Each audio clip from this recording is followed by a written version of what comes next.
All right, yes, I love tensions, right? And where can you find more tension than going to Israel, right? I mean, definitely, this was an idea of a family vacation that took another turn. So I have 3 poems right now about my lovely family trip. I definitely preferred to go to Hawaii. Homeland.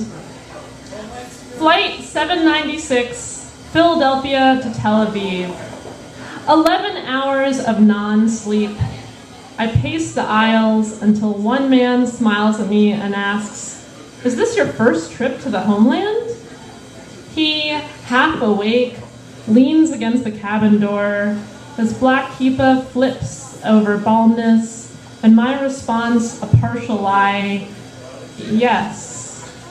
But this will never be my homeland. The heat balloons fingers, my rings dangle from the leather of my wristwatch. My father's house, once in Jordan, now on Israel's seam, is guarded, framed with yellow pomegranate trees and a gate bearing a blue and white UN crest. During breakfast, an Armenian waiter attempts to converse. I stammer. "You don't speak?" he asks, now in English. "No, I forgot. It's been a few years." "Bad Armenian," he shakes his head. On the way to the Dead Sea, the cab driver points to the white townhouses on the hills. "See the settlements? They're full of Americans like you. They're playing cowboys and Indians." On a jet-lagged morning, my sister and I meet the lawyer.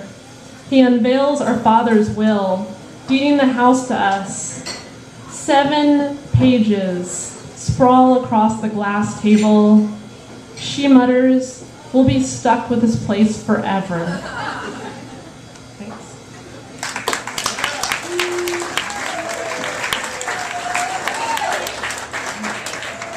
Thank you. All right, poem number 2. A house on the seam. Outside, the garden burst with snapdragons and olive trees. The walls still clutch their scars. Fine fissures from bullets, gray plaster bleeds with graffiti.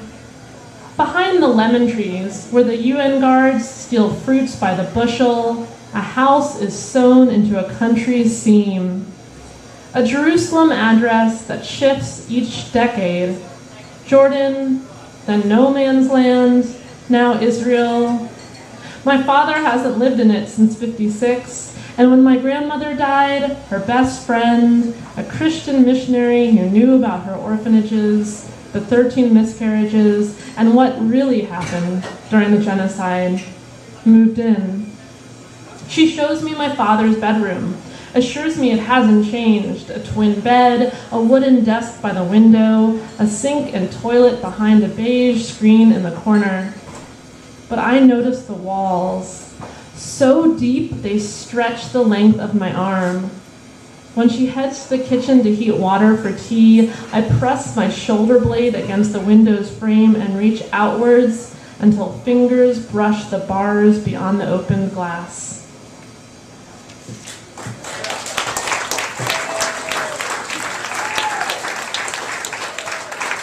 Thank you. All right, my last poem. Thanks again for coming. You guys are awesome. The Armenian Quarter, Jerusalem. All the Armenians who live here are gone or dead. Small indentations in stone.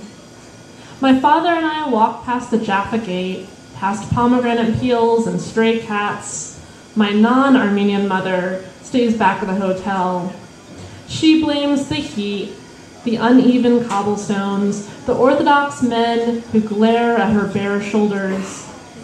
We reach St. James Cathedral with a familiar of mosaics and chanting, lanterns half-tipped from silver chains, incense ascends from tin, gold reflects gold, and a crown Jesus is blackened from smoke.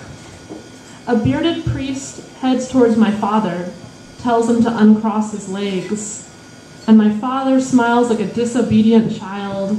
We leave before the final prayer. He asks if I want to see his parents' graves. And so we snake along the walls of peeled gray to the cemetery door, rusted, locked. A half-asleep priest sits nearby. His legs are spread to a V and his head tilts to his left shoulder.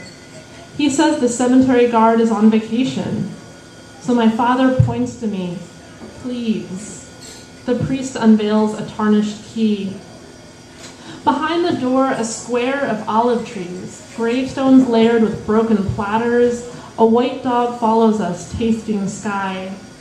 We walk along the rows of black metal crosses, vines heavy with rotten grapes, chips of porcelain, weeds break into stone. But he can't find them. They were here last time, I swear. Maybe they were moved. We return the key, and my father, always spare, slips him a $20 bill. The priest blesses us both. On the way back to the hotel, he says he wants to be cremated. It's much more practical, he insists. Thank you, guys.